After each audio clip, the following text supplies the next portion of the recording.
Hi everyone, today I'd like to share a brief overview of the work I have done over the past 5 weeks for Folio 1. Each week explore a different scene, and through this exercise, I have gradually built up ideas that will inform my future creative practice, especially in my studio's 2D interactive game design. For our week 1, observation, in response to the theme of observation, I produced a series of abstract drawings that visualize everyday soundscape using digital media.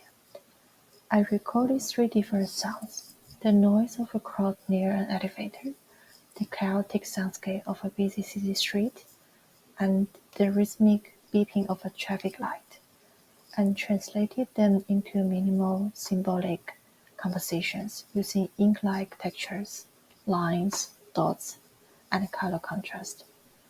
By mapping rhythm, density, and time to visual elements, I showed that sound can be observed and reinterpreted through a visual language, allowing us to reflect on how much sensory information exists around us that we often overlook.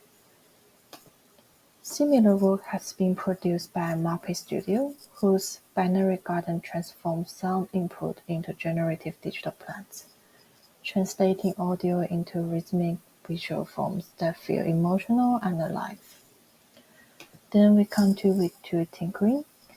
In response to the theme of tinkering, I created a series of involving abstract digital illustrations using watercolor-like gradients and scattered particle effects. The process was intuitive. I didn't plan the final outcome, but instead layered elements freely, letting colors and textures react to each other. By building up visuals without a fixed goal, I show that meanings and form can emerge naturally through process, reflecting the essence of tinkering as experimentation, play, and discovery. A similar approach is seen in Sachiko Kodama's ferro-food sculptures, which respond to magnetic forces in real time, highlighting the tension between structure and chaos in physical materials. And then we moved on to week 3 found objects. In response to the theme of found objects, I created a small sculpture model using discarded materials like cardboard, wood scraps, and plastic foam. I assembled these pieces into a new spatial composition to explore themes of reuse and transformation. By giving new life to overlooked or unwanted materials, I show that so-called waste can still carry potential, and that creative value can come from what we choose to see, not just what is traditionally seen as useful. This idea is echoed in Pedro Mel's futuristic architecture, which combines found industrial and nature elements into imagined future landscape, offering a powerful narrative of reconstruction.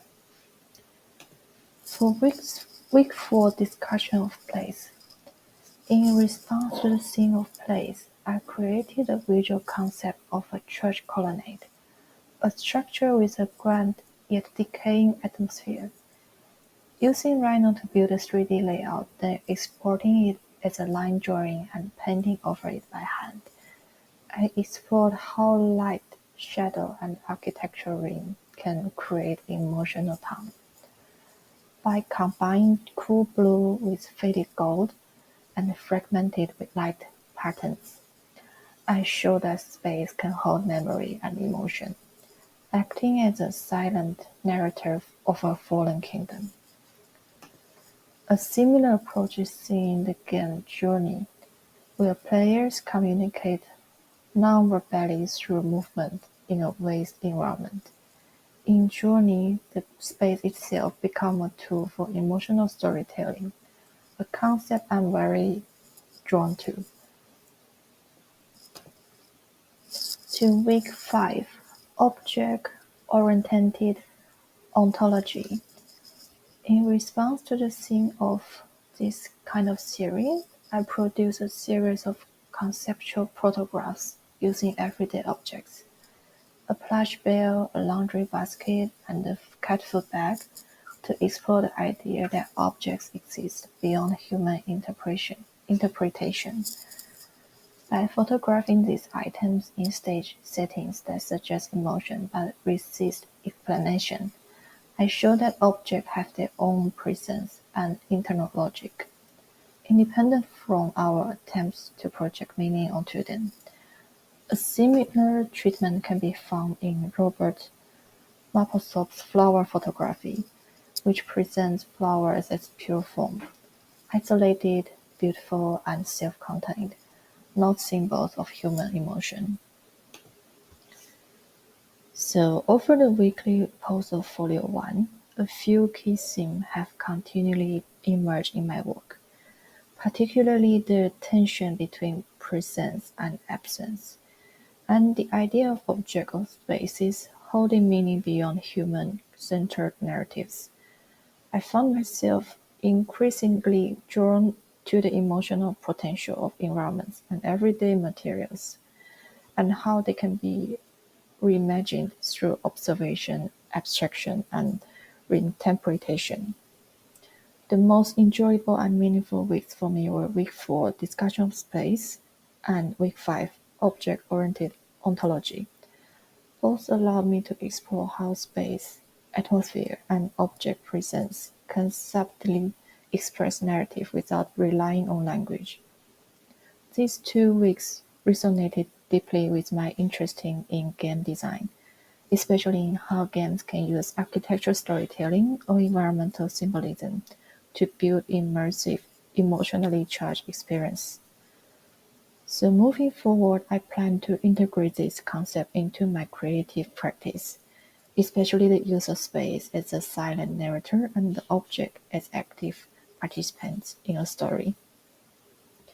Whether through visual composition, level design, or interaction cues, I want to continue exploring how the unspoken elements of a world can communicate just as powerfully as characters or dialogue.